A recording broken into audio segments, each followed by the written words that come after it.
Welcome back to Open Your Eyes, and we're moving now into our first topic for the morning.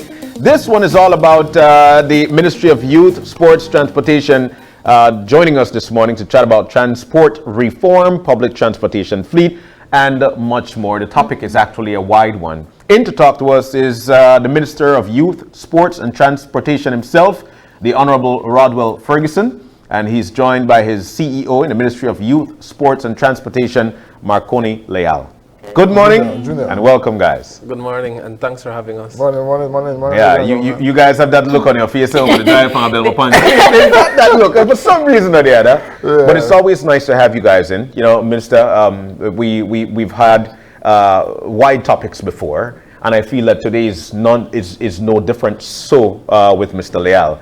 But let's start with the hot thing at this particular point. There is one thing that is actually wreaking not necessarily havoc, but at the same time it is the hot topic at this point. We know that the Supreme Court has granted the Belize Bus Association the ability to get for judicial review. Let's talk about, and I'd like to come to you with this, Minister. Let's talk about that, what it means for you, knowing that you put things forth and asking these bus owners that, hey, we need to shape up by the end of the year.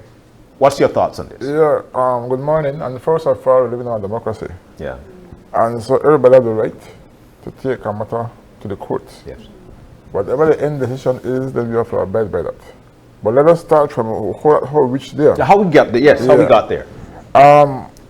We had a bus, Riga line, was running that particular one from Riga to Belize City, I believe. The owner of Riga line passed away. And when we did the research, Riga line never actually have a road service permit. It was expired many years ago. So he asked another bus to run in its place. And so that bus never had the road service permit to run. And when Florella came in, we are saying then we will accept this major upgrade, and we want to satisfy the commuters. And so we asked Florella to fit in that slot, which I think leave Dangrig at 6:30 if I can recall. And when we did that, then the guy from it's a subsidiary of James, I can't remember the name, Bus Line, one of the brothers, and he was doing the run, but illegally because actually was under Riga Line's name, and he's not Riga Line. And so we told him that you have to discontinue the run. So he got very upset, and he said, well, he's going to meet with the association, and they're going to take it to court. And so it went up into the courts of Belize. I think the lawyer is Barrow and Williams. And so we did our research internally, along with the AG ministry, and then we said, well, we don't see anything that we can lose the case, because this one was not officially under this particular bus. And the license have been expired. Has been expired. And so we are waiting for the day in court. We have now given the AG all what she needs to have to be able to go and defend the Ministry of Transportation. But I say, everybody have a right to go to court and do what they have to do, and we will see the end result. But so far, I guess, whatever the case may be, we will work with. How long have these discussions with the bus association been going prior to the court case? All right, I became the Minister of Transportation in December of 2020. Yes. And we have a very young staff in the ministry. Marconi, I guess, is about 32, 33 years old. All of them is around his age. And so they are very innovative. Yes. And they want to figure how can we improve a ministry that was substandard. And there was no standard in the Ministry of Transportation. And so I aligned with them and said together we are going to make a difference. And so we gave the bus people a notice that might be around maybe January or February of 2021. That come June 2022, we want to see an upgrade. We want to see a transformation of the service you offer begins. Time goes so fast, and June 2022 was approaching, and I don't see anything happen. So we brought them in, and we gave them an extension to December 2022, which is as close to approaching. And I told the CEO that there'll be no more deadlines, that's it. So December 2022, we don't expect you to change your entire fleet, but I want to see a gradual transformation into something different. Right, so that was going to be my question, because they're saying that it's too short notice, and I was going to ask, what is it that you mean by transformation? What is it that they're supposed to do? Because the claim, or I guess the concept is that they have to change the entire bus, right? They need new bus, and we can't do that till December 2022. We can't do it by December. So what else, I guess, comes with the transformation? No, they have to be real with you, because I think this is the only time the bus association have ever sat down with any minister at least twice a month for have a dialogue and a discussion. So we told them we don't expect you to bring in a 2022 bus like Florelia, because it costs almost $400,000 for a bus. I think the CEO and the CTO and our planners sat down and said we are going to do different tiers, and we are saying if we can't afford one new bus, we are saying from 2010, 2005, whatever the case may be, we must move away from the school buses.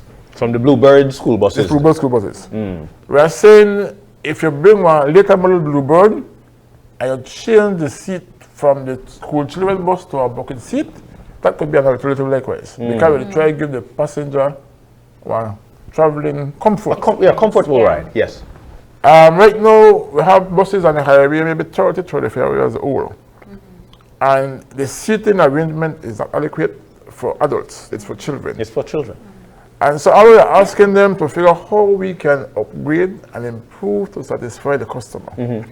So when I put on no pressure to say your bus do X, Y, and Z with 2022 buses like Florelia.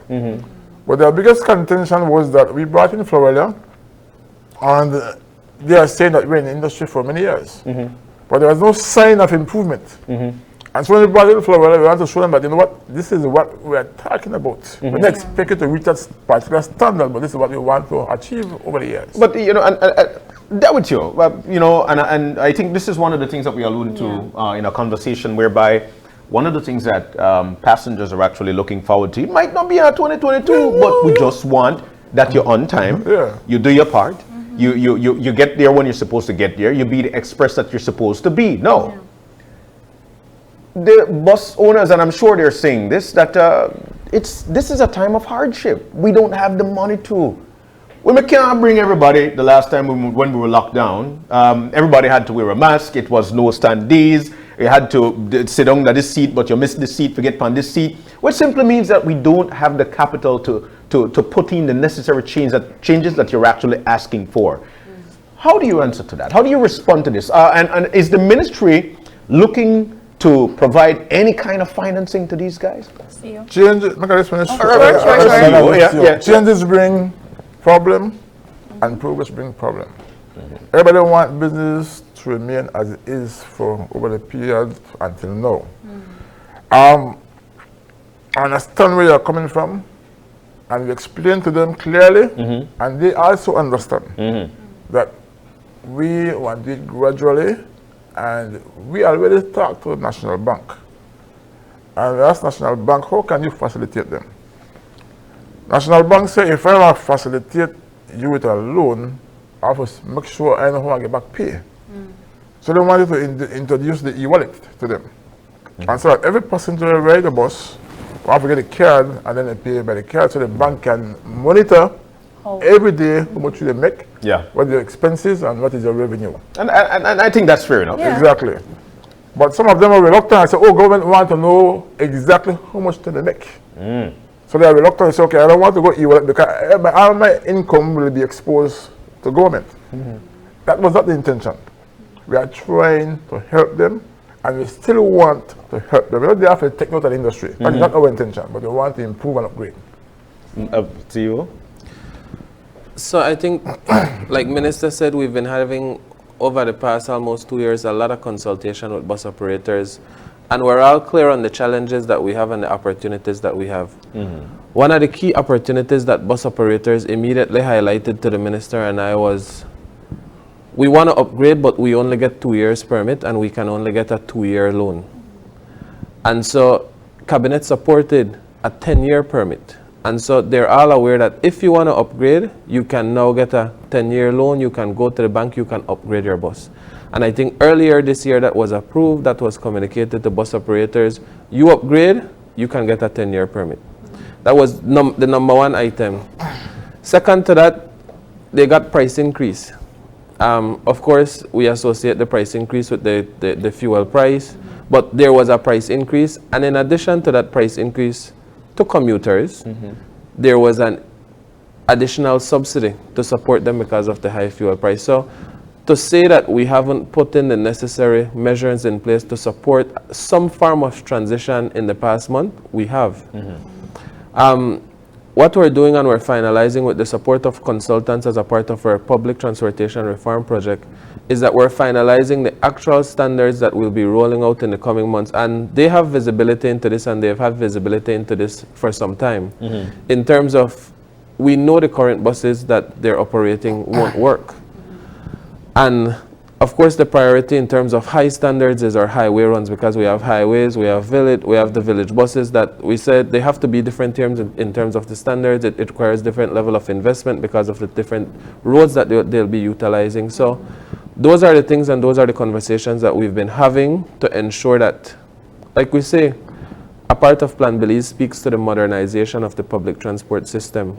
And the fleet is the number one touch point in terms of the public transport fleet, in addition to the terminals and different things that we know that we need to modernize. Right, and that was one of their talking points, that the terminals are not up to par either.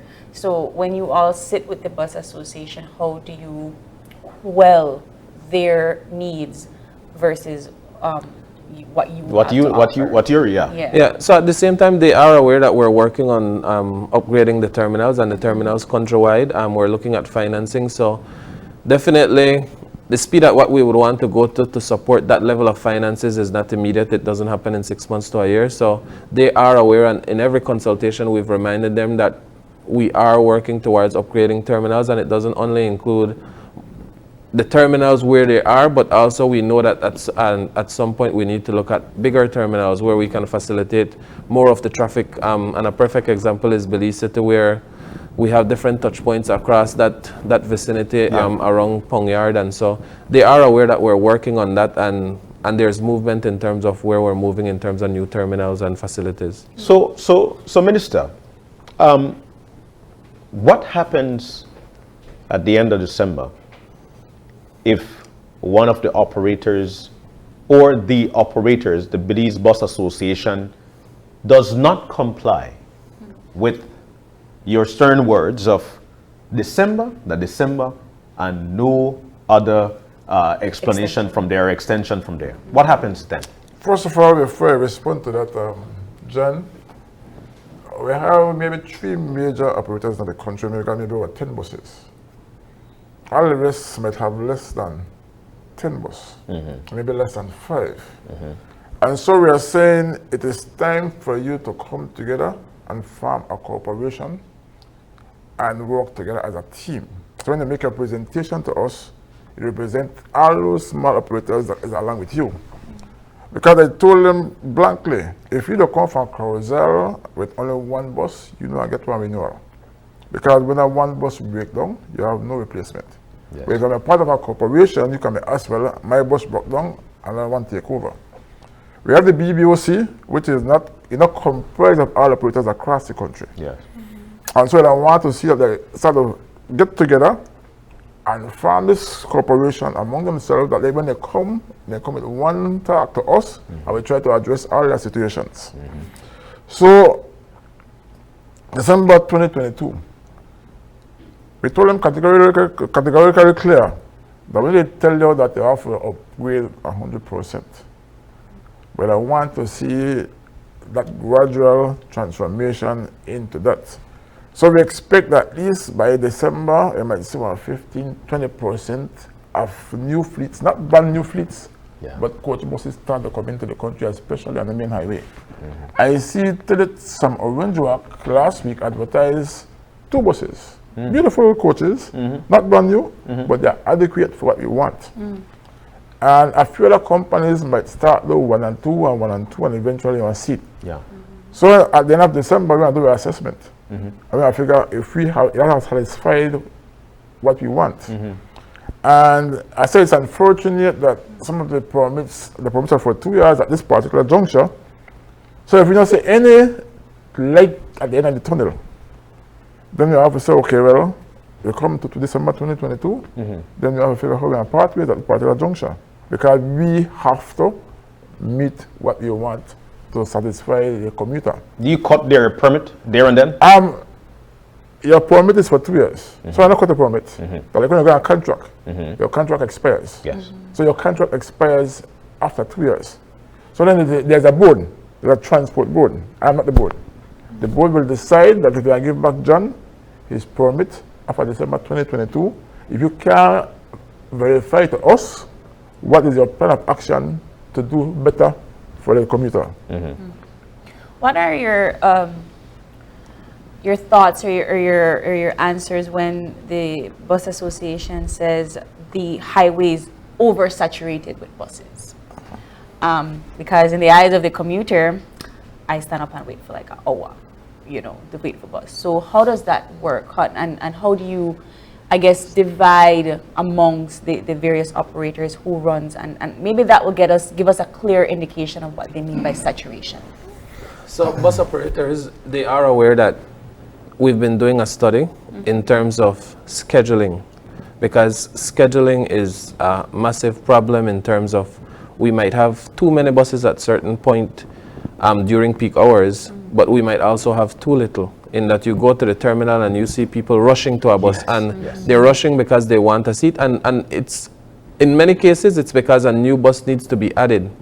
But then we also need to study, is it that because only 5 or 6 other individuals would be in that second bus if we add it, and then it impacts the revenue of the first bus? Or do we need to schedule it 15 minutes after, 30 minutes after? So a comprehensive study has been done on that, where we're getting the representation from international consultants who's done this. They've been on the ground, they had individuals sitting there, getting the numbers, digitizing that data so that we could properly analyze it. And bus operators are aware that changes are coming in terms of scheduling, but it is for the benefit of them and commuters. In many cases, you find operators, because we had all these permits, and a perfect example is during COVID. The traffic was not there, and in some cases, bus operators came in to say, I will not be running this run because it is no longer beneficial to us. We have a 7 o'clock, we have a 7:30, we have a 8 o'clock. We're not going to be running the 7:30, but we're going to pay for the permit because we don't want somebody else to get the permit. And so that is what we do going forward in terms of scheduling. We analyze the data to make sure that we're adding buses when it's needed, and we're reducing the buses when it's not needed. And in many cases, we've had a really good example, and we've had really good successes. I think Leal is a good example where we did a study. We were at the Halova Bridge. We saw the traffic coming with buses, only three individuals in a bus. It's not profitable for you to be running from Leal to Belize with three with 7. It's off-peak hours. So we've always told bus operators, do the math. It's important for you to do the math to realize that while peak hours you're making money, during the off-peak hours you're not. And when we do the study, we will be reducing, but we prefer that you come to us and tell us that, you know what, during these hours we're not making, we'd like to change the schedule, and let's work together. A big aspect of that is, like Minister said, in terms of substandards, in terms of having transport planners, we did not have that capacity to say, you get a call, they're telling you about this problem, send out somebody to do that study. So we're almost at the point where we'll have 4 transport planners within the ministry who, when we have these problems, or their daily job is sitting at the terminals or getting that monthly data or that weekly data, analyzing it, seeing where we need to reduce, we need to add, we need to change the schedule. So that's how we're trying to optimize that as much as possible. How are you planning to dissolve conflict with bus operators that will want those peak hours? So how do you apply for peak hours? How do you get peak hours as a bus operator? Because if you need to run in the hours, everybody want to run 8 o'clock. Yeah. So how do you do that? You don't apply for it because it's already saturated. And so who gets the run is, if you're the bus operator that has that run, it's met its capacity, there's the need for additional bus, then more than likely you're the bus operator who gets that run. And you're the bus operator who would know of this scenario and put in the application to the transport board and more than likely would get that. I think primarily we've spoken about fleets and what the ministry is actually looking forward to from the Belize Bus Association. But let's talk about public transportation and their fleet. I got to understand that we're in the future. We're talking, right? This is not the 90s, you know. It's a late 2022 now. Electric buses. How the feasibility of electric buses in Belize, and how close are we to that? The government's agenda is we need to move to electric buses. We know about climate change, we know about all our commitments in terms of our NDCs, our new NDCs that we submitted, and 70% of emissions comes from the public transport fleet. And so a few years ago, the EU said we want to support Belize in terms of this transition, and it could be a massive impact if we move to electric buses. So that project is now here. The implementation agency is UNDP. We're piloting 5 electric buses. And I think the way we're structuring the pilot, it definitely supports where we want to go in a few years once we have the output, once we have the data of these electric buses. So we have 5 electric buses that will definitely be in country in the next year. And more than likely earlier, but definitely in the next year they'll be on the ground. We're finalizing the structure of that, how we manage it, because a key element of it is getting the data on our terrain, in our climate, having our bus operators understand, having the ministry understand, having the Department of Energy understand, BEL getting full data of the electricity consumption. Yes. We get a hands-on experience on the different options that we have for charging these stations. So the pilot is going to support where we want to go in the future. And so that's where we are in terms of we're going to the future, and we're going to be there very fast in a few years. We'll have the models. We have consultants that will come in to support us to educate the Department of Transport and bus operators the type of financing we're going to use, where we seek this financing. So all of that is coming, and it's going to come fast. We know the price of fuel is going up, and so the maths is there to support. We need to transition to electric buses. The biggest challenge is going to be our current bus operators willing to make that investment to move to where we need to go because of the cost benefit. The cost benefit and the impact to the environment. It will require a significant investment, but it's not an investment for them to lose. But it's a $700,000 bus we're talking about. It's a $900,000 bus.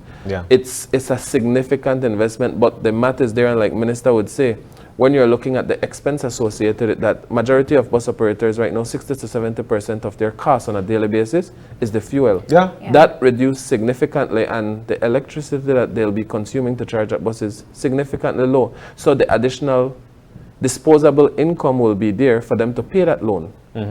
And so that's what we're hoping the success is going to be there, to show bus operators that transitioning to electric bus and making that significant investment is the right decision in many different ways. Would that then change your analysis towards how many buses you schedule for the hour or so, because the understanding of how electric buses run are a little bit slower in terms of mileage than the average bus that runs on fuel? So how does that then change the data that you're willing to put out? Will you need more buses then? I don't think so. With technology, we are reaching the standard of the other buses with their speed. So that will change over the years, because if we went electric control worldwide, then they have to meet that speed. I think the ideal situation would be that if we can find the funds to secure for all operators and buy electric buses across the board for them one time. So I'm doing some research, and if I could find a package deal and then go to the government, no, you need to have a government guarantee over a 10-year period and maybe leases buses to the operators so they can reach the standard that we want. Yeah. That might be the ideal situation. So we are not leaving them behind. Okay, we are trying to find every possible avenue for them. Yeah. And so now with the interest of the climbing of fuel across the country, we could see that. Will there be an increase to public transportation for passengers? Do we foresee any such thing happening? There was an increase about 3 or 4 months ago. Okay. They brought us their wish list and they said they want X, Y, and Z. And we never want to burden the commuter with that increase that they requested. So amongst ourselves, we decided to get the data from them and send a document to Cabinet and ask them for a subsidy along with the increase. So if I can recall, anything below 25 miles, the increase I think was 25 cents. And then they go from different category, 25, 50 cents and $1. While they had those figures maybe double or triple. But we were able to come to terms and an agreement, and they agreed that they are going to get a subsidy. And so if you notice, the price of diesel is kept at $13.50. And then I think that $13.50 was still a subsidy to help them get over the hump. Yeah. So we are doing everything possible to work with them. The one thing they do, and I appreciate them, they applaud us for being the only Ministry of Transportation that sit down with them and give them a subsidy. And try to be reasonable with them. Because over the years they were trying to, they weren't successful. But we sit down with them every so often and try to help them because we know that they're in need. Well, in terms of keeping with the conversation of the fair, how has the ministry monitored that the bus operators are keeping to the fare that you all have agreed to? We don't need to monitor that because commuters monitor it. And so we've given visibility in press release and the numbers are out there of what it should be by. We've spent in advertising to get that mass communicated. But if an operator tries to charge someone more than what they should be charged, we get that call quickly about they're charging. Yes, yes. So we don't have So to people really actually use for information, call this number, and they actually call and say, then they charge me $1 more. It's more personal, whether it is to our terminal unit, and mainly it's our terminal unit. I saw that you guys put out it should be from $3.50 to $4, but they're charging me $4.50. Can you please check on this? So it's mainly at the terminal unit, and then it's communicated to us, and then we address it with the owners of the buses. Because at times you find out that it's the conductor or it's the bus driver. It's not necessarily the operator. So that's how we monitor it. So we're quickly running out of time, but I think if I'm not mistaken, I've heard of bus owners' reluctance to actually get their books seen, because I think it's very important that if the ministry and the bus owners can see what the not remuneration, but what these funds are, will know better how to suffice you. Is there a reluctance from the bus owners or the bus owners association to show you know what, this is what we're making, this is how things are? Does that only happen when they're not making enough, or how do you deal with this? I think this is very important for folks to understand that in order for me to be helped, then more than likely you need to know, all right, John, you're only to get $100, so I could say if we could do it at $150. John, I think the operators recognize that we are serious. And every time I go and talk, sure I maintain my position. And so they will eventually come along. And I said, we want to work with them. Yeah. We don't want to eliminate them. So I believe strongly that they will agree and understand that they need to open up their books to the bank or any institution who wants to lend them money. I'm not put money on you and you can't tell me what are you making. Yeah. And what happens, most of them operate from day to day. So at the end of the day, I might say, oh, I make $50, I make $70, I can buy my groceries, I can feed my family. But you want to graduate from that level to improve them and better for them in the long run. Yeah. Totally. Final thoughts, CEO and Minister. What is it that you really want the people to know? About the transportation system in this country. I want Belizeans to know that we are here to transform the public transportation system. We're looking at busitos, because a lot of people use busitos. We're looking at standards for taxi. And so we're here to put the policies in place to make the necessary enhancement. But at the same time, we want to make it sustainable. So earlier you asked the question about price increase. We are going to not increase price if it is not totally necessary. And so there is nothing in the near future to say that there's going to be any price increase. But I think commuters want to know, and we've said it a few times, we're looking at the terminals, we're looking at scheduling, we're looking at the regulations that we know should have been there for many years. And so those things are in the pipeline, and we have a strong team. We're building capacity in the Department of Transport to ensure that those things that are in the pipeline could actually be implemented and executed for the betterment of Belizeans. And finally, for me, one of the biggest things, and we've been saying this a lot, that one of the biggest things for people to want to actually be on board is the buy-in. Since the inception of you becoming the Minister of Transport with your CEO, what would you say would be some of the things that people noticed to say, yes, there is transformation going on, or the look of transformation that's going on within the Ministry of Transport? Well, first of all, I'll be very factual. When we came in, there was practically no standard in the Ministry of Transportation. Right away, we started to make some implementation. The terminals in particular, it might not be the best, but we tried to improve at least the bathrooms. And the bathroom revenue is the biggest revenue for a terminal. And it sounds insignificant, but it is. It is significant. Yeah. At one point in time, it used to bring in like $600,000 a year. And then that figure declined to maybe 100,000. Wow. And so when we look at it, when we came in, I told the CEO that over the years, he had made so much, and why the decline? And so right away, we start to install cameras in the terminals, bathroom area. So we have cameras installed in Belmopan and Belize already. And then we see that revenue start to increase back. There were stalls in all the terminals where it's rent to the public. That funds was not coming in. And so when we took over, we make sure that every revenue from government of Belize go into the general revenue. So we have increased the revenue for transportation maybe 100% since we took over in 2020. And I like the staff, and I want to applaud them that we're working with. Everybody wants to see improvement. And so I, as a minister, I don't want to leave this ministry. I've left it the way I find it. I want, when I leave, if election come 3 years and I lose, I will feel comfortable and happy that I have improved the Ministry of Transportation. Because it is one of the ministry that it is one of the worst in terms of putting things together. And so we want to make a difference. Ticketing system, any of that coming up? Is that in the pipeline? Is it going on right now?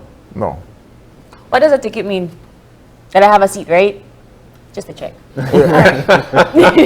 April, man. But guys, you know, we're so thankful that you were able to come on with us this morning to answer these questions, because it is important for Belizeans to understand how important the transportation department, the transport is within, public transportation is within the country. So we're so thankful. Honorable Rodwell Ferguson, thank you. CEO Marconi Leal, thank you. Any final words, or are we good? Yeah, well, it's for final words. All right, sir. You always make minister have final words. Ticketing is a must. And likewise tracking of the buses. So once we improve our fleet, improve our terminals, we'll make sure that there will be a ticketing system, and likewise tracking the movement of the bus. Florella came in, and they can track their bus, the amount of speed. If a tire is punctured, they can do everything. So likewise, the Ministry of Transportation will do suit once we improve and upgrade the system.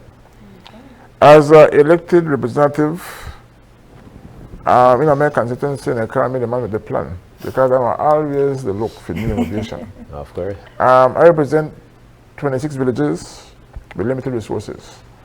And when I get the resources, I have to make sure it is shared equally amongst them. Because if I do something at Independence, the man at Middlesex is 40 miles away, don't even know what I do there. So I do something at Middlesex likewise. And so as the minister responsible for transportation, I have to maintain my position. I'm sorry. I want to see change. I want to see upliftment. I want to see it upgrade. All right, Perfect. Minister, thank you. Thank you. And with that, we are going to take our next break, and we'll be back with our second conversation for this morning. So stay tuned.